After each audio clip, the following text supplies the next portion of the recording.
الحمد لله رب العالمين والصلاة والسلام على سيدنا محمد وعلى آله وصحبه وسلم.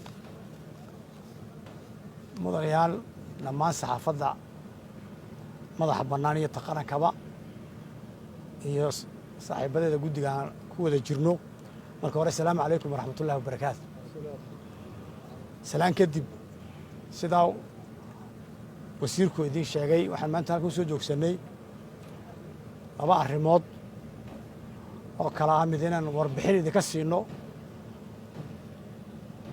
habkii ama qaabkii aan soo qaybinay raashinkii oo wajigiisii koowaad soo dhammaaday wajigii labaadna bilaabi doona insha Allah usbuuca soo socda xaalad asoo dhamaatay iyo halkuu kala yimiday halkuu maray iyadoo warbixinta guud ee caafimaadka insha Allah berito hore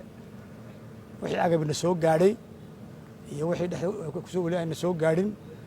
iyo maartay waxa alaabaan soo iibinay caafimaadkaan u keenay waxaas oo dhan wasiirka berito loo bixin doono insha Allah iyada berina shir weyn halkan uu ka jiro oo quseeya maartay hawsha la dagaalanka ama la tacaalida ama maareynta xanuunkan COVID-19 waxaan maanta siinayna horta qaybtii raashinka dadku aad oo dalka runtii loo gaar intii badan la gaarsiiyay iyo inta dhawajiga laba sida loo qaybinayo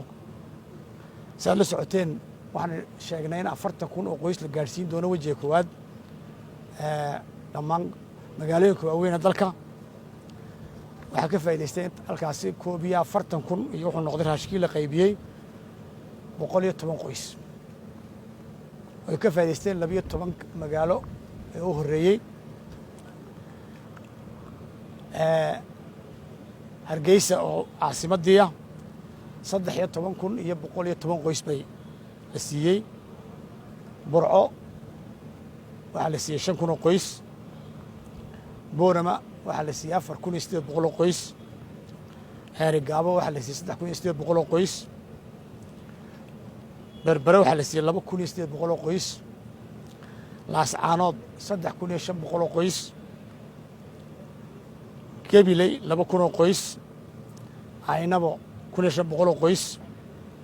Sheekh 2,200 qoys Saylac 2,200 qoys Ceelaf Weyn 2,200 qoys Oodweyne 1,000 qoys 41,000 qoys waxay kala yimaadeen xukuumadda oo iibisay 22,700 oo qoys ganacsatadii iyo culimadii iyaguna qaaraanka u dirnay oo dadka muxsiniinta reer Soomaaliya ka soo ururiyay iyaguna waxay qaybta ku lahaayeen 11,410 qoys DB Well oo hay'adda maamusha dekedda Berbera iyaduna waxay nagu caawisay 7,000 qoys sidaas oo wajigii koowaad ku dhamaaday dhammaana laga farxashay oo dadkii lagu gaarsiiyay loo u baahnaa intii la gaarsiin karayay ilaahay baa ummadda wax gaarsiin kara wajiga labaad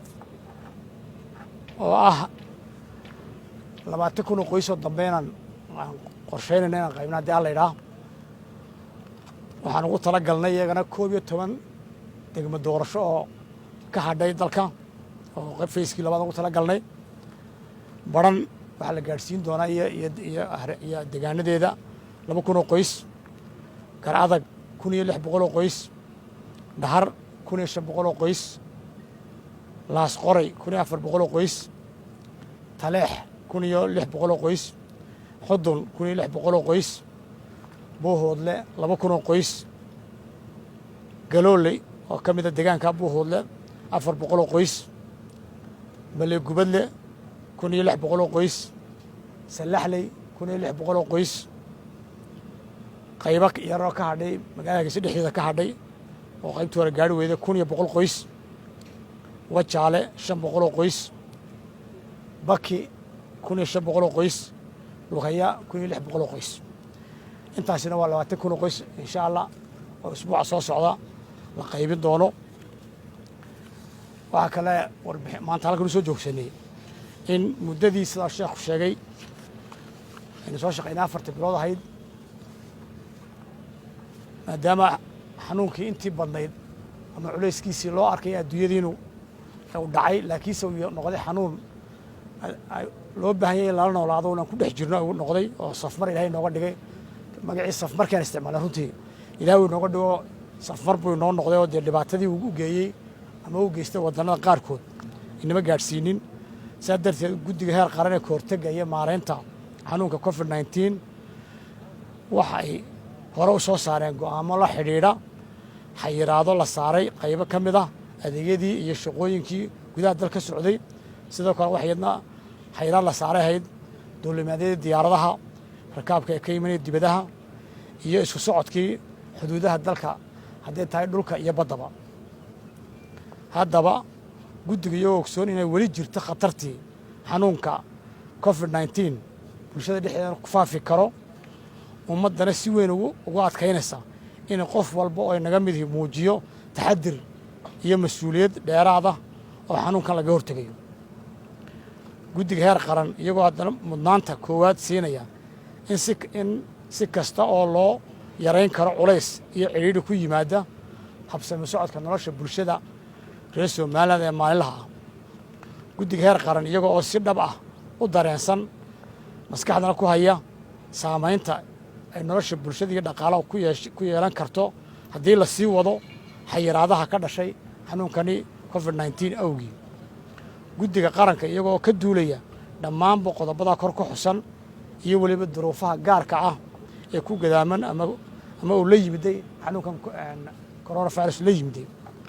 sidaa darteed guddigu waxay laga maarmaan iyo daruuri u aragtay in dib u eegis iyo qiimayn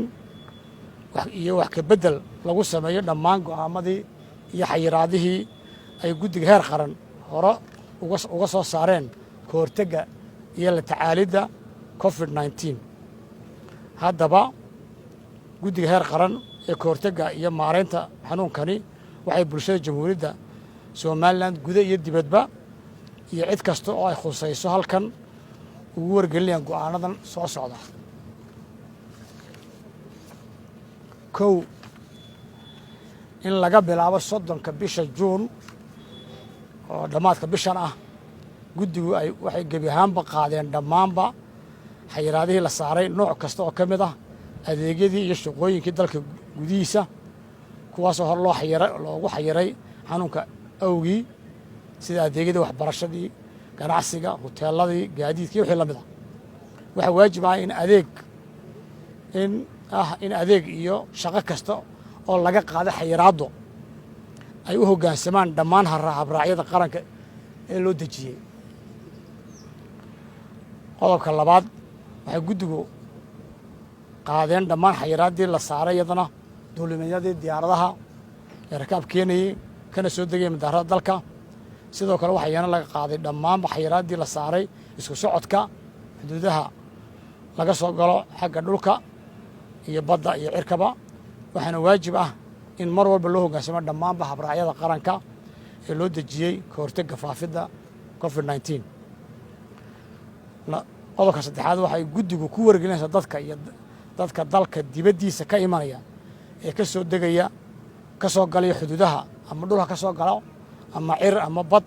in qof kasta uu sito ama uu ka soo qaato dalka uu ka soo dhoofayo warqad caddayn ah oo ay ku caddahay inaanu qofkaasi qabin xanuunka coronavirus ama covid-19 negative test saartifkeeduna sito warqadda caddaynta waa inaanay muddadeedu ka badnaanin 4 cisho maalinta uu qofka dalkaas soo galayo guddigu waxay halkan si cad u bayaaminaysaa in qofka aan sidan wax caddayna oo ah negative testigaasi aana sidan balse ka soo dega madaarada dalka uu galayo karantiin uu isagu isku qabo kharashkiisa qodobka afraad waxaa habraacyada loo dejiyey ka hortegga faafidda xanuunkan waa awaamiirka soo baxday guddiga qaranka ee ka hortegga covid-19 oo leh awood sharci iyo mid fulineed saa darteed guddigu waxay bulshada ku wargelinaysaa cid kasta iyo hay-ad kasta iyo meherad kasta oo hoggaansami weyda habraacyada loo dejiyey waxay mudan doontaa ganaax lacageed iyo weliba ciqaab xabsi ah haddii laga maarmaan loo arko macnuhu waxay murtida ku ururayaa haddaynu xayiraadihii qaadnay maaha fantashiru fil ardi maahine inaynu qof kasta iyadoo waxaan soo diyaarinaya ilaa bisha soddonkeeda waxaas habraacyadaasoo sawiraaca oo kala goongooniya mid walba habraacii maskiidka laga dhaqmayey kii waxbarashada laga dhaqmayey kii hodheele laga dhaqmayey shaqo kastaba habraacii laga dhaqmayey oo